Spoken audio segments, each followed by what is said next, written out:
ಕಾಂಗ್ರೆಸ್ ನಾಯಕತ್ವ ಹೈಡ್ರಾಮಾ ಅಂತ್ಯಕ್ಕೆ ಹೊಸ ಐಡಿಯಾ ಇದು. ರಾಜಸ್ಥಾನ ಮತ್ತು ಕೇರಳ ಮಾಡೆಲ್ ಸೂತ್ರ ಹೆಣೆದ ಹೈಕಮಾಂಡ್. ಇನ್ನು ಆ ಎರಡು ರಾಜ್ಯಗಳ ನಾಯಕತ್ವ ಫಾರ್ಮುಲಾಗೆ ಹೈಕಮಾಂಡ್ ಈಗ ಪ್ಲಾನ್ ಮಾಡಿಕೊಂಡಿದ್ದಾರೆ.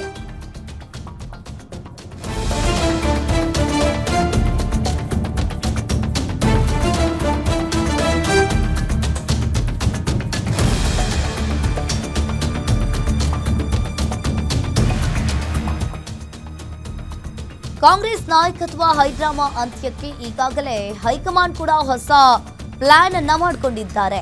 ರಾಜಸ್ಥಾನ ಮತ್ತು ಕೇರಳ ಮಾಡೆಲ್ ಸೂತ್ರವನ್ನ ಈಗಾಗಲೇ ಹೈಕಮಾಂಡ್ ಕೂಡ ಹೆಣೆದಿದ್ದಾರೆ. ಆ ಎರಡೂ ರಾಜ್ಯಗಳ ನಾಯಕತ್ವ ಫಾರ್ಮುಲಾಕ್ಕೆ ಹೈಕಮಾಂಡ್ ಈಗ ಪ್ಲಾನ್ ಅನ್ನ ಮಾಡ್ಕೊಂಡಿರುವಂತದ್ದು.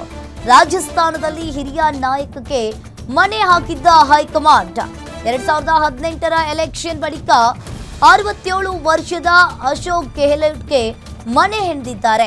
ಇನ್ನು ಸಿಎಂ ಸ್ಥಾನ ಸಿಗದಿದ್ದಕ್ಕೆ ಸಿಟ್ಟಿಗೆದ್ದಿದ್ದ ಕಿರಿಯ ನಾಯಕ ಸಚಿನ್ ಪೈಲಟ್ ರಾಜಸ್ಥಾನ ಮಾದರಿಯಲ್ಲೇ ಸಿಎಂಗೆ ಪಟ್ಟವನ್ನ ಕಟ್ಟಿದ್ದ ಕಾಂಗ್ರೆಸ್ ಹೈಕಮಾಂಡ್ ಇದೀಗ ಅದೇ ಮಾದರಿ ಅನುಸರಿಸಿದ್ದಲ್ಲಿ ಸಿದ್ದರಾಮಯ್ಯ ಸೇಫ್ ಆಗಲಿದ್ದಾರೆ.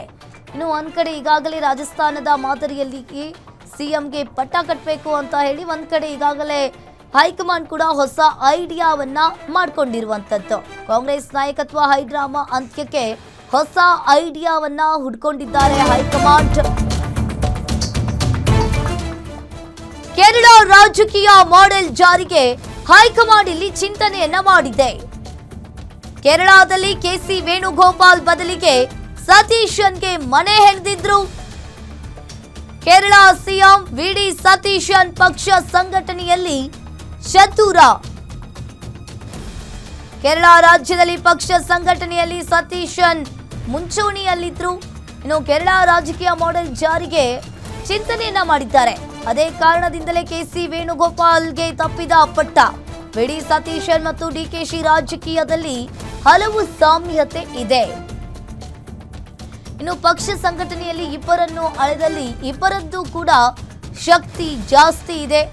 ಇನ್ನು ಪಕ್ಷಕ್ಕೆ ಸಿಕ್ಕಾಪಟ್ಟೆ ಕೆಲಸ ಮಾಡಿದ್ದಾರೆ ಡಿಕೆ ಶಿವಕುಮಾರ್. ಒಂದ್ ವೇಳೆ ಕೇರಳ ಮಾಡೆಲ್ ಅನುಸರಿಸದಿದ್ರೆ ಪಟ್ಟ ಏನಾಗುತ್ತೆ? ಕೇರಳ ರಾಜಕೀಯ ಮಾಡೆಲ್ ಜಾರಿಗೆ ಈಗಾಗಲೇ ಹೈಕಮಾಂಡ್ ಕೂಡ ಚಿಂತನೆಯನ್ನ ಮಾಡಿರುವಂತದ್ದು. ಕೇರಳದಲ್ಲಿ ಕೆಸಿ ವೇಣುಗೋಪಾಲ್ ಬದಲಿಗೆ ಸತೀಶನ್ಗೆ ಹೈಕಮಾಂಡ್ ಮನೆ ಹೆಣೆದಿದ್ರು.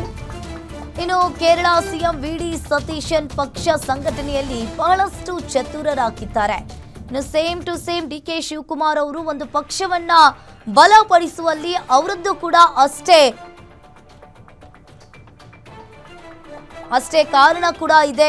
ಇನ್ನು ಪಕ್ಷಕ್ಕಾಗಿ ಸಿಕ್ಕಾಪಟ್ಟೆ ದುಡಿದಿದ್ದಾರೆ. ಇನ್ನು 2 ವರ್ಷ ನನಗೆ ಅವಕಾಶವನ್ನ ಮಾಡಿಕೊಡಿ ಅಂತ ಹೇಳಿ ಹೈಕಮಾಂಡ್ ಮುಂದೆ ಬೇಡಿಕೆಯನ್ನ ಇಟ್ಟಿದ್ದಾರೆ.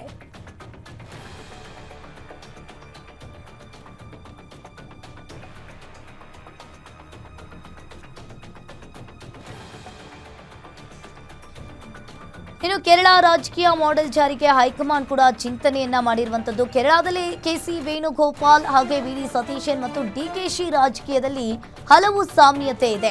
ಪಕ್ಷ ಸಂಘಟನೆಯಲ್ಲಿ ಇಬ್ಬರನ್ನೂ ಕೂಡ ಅಳದಲ್ಲಿ ಇಬ್ಬರದ್ದು ಕೂಡ ಶಕ್ತಿ ಜಾಸ್ತಿ ಇದೆ. ಒಂದ್ ವೇಳೆ ಕೇರಳ ಮಾಡೆಲ್ ಅನುಸರಿಸಿದ್ರೆ ಡಿಕೆಶಿಗೆ ಪಟ್ಟ ಸಿಗುವ ಸಾಧ್ಯತೆ ಇದೆ.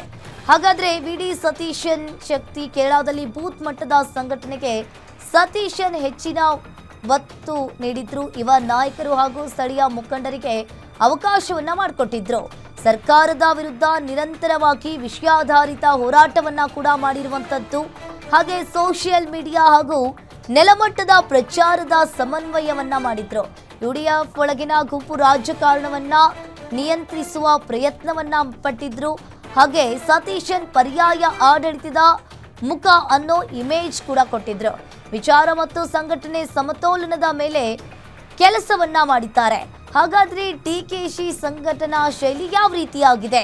ಕಾರ್ಯಕರ್ತ ಆಧಾರಿತ ಬಲಿಷ್ಠ ನೆಟ್ವರ್ಕ್ ಚುನಾವಣೆ ನಿರ್ವಹಣೆಯಲ್ಲಿ ಮೈಕ್ರೋ ಪ್ಲಾನಿಂಗ್ ಕೂಡ ಡಿಕೆ ಶಿವಕುಮಾರ್ ಅವರು ಮಾಡಿಕೊಂಡಿರುವಂತದ್ದು. ಇನ್ನು ಸಂಪನ್ಮೂಲ ಸಂಗ್ರಹ ಮತ್ತು ಅಭ್ಯರ್ಥಿ ನಿರ್ವಹಣೆಯಲ್ಲಿ ಹಿಡಿತ ಹಾಗೆ ಜಾತಿ ಸಮೀಕರಣ ಹಾಗೂ ಪ್ರಾದೇಶಿಕ ಸಮತೋಲನಕ್ಕೆ ಸಾಕಷ್ಟು ಡಿಕೆ ಶಿವಕುಮಾರ್ ಅವರು ಒತ್ತು ನೀಡಿದ್ರು. ಇನ್ನು ಸಂಕಷ್ಟದ ಸಮಯದಲ್ಲಿ ಪಕ್ಷವನ್ನ ಒಗ್ಗೂಡಿಸುವ ಸಾಮರ್ಥ್ಯವನ್ನ ಹೊಂದಿದ್ದಾರೆ ಡಿಕೆ ಶಿವಕುಮಾರ್.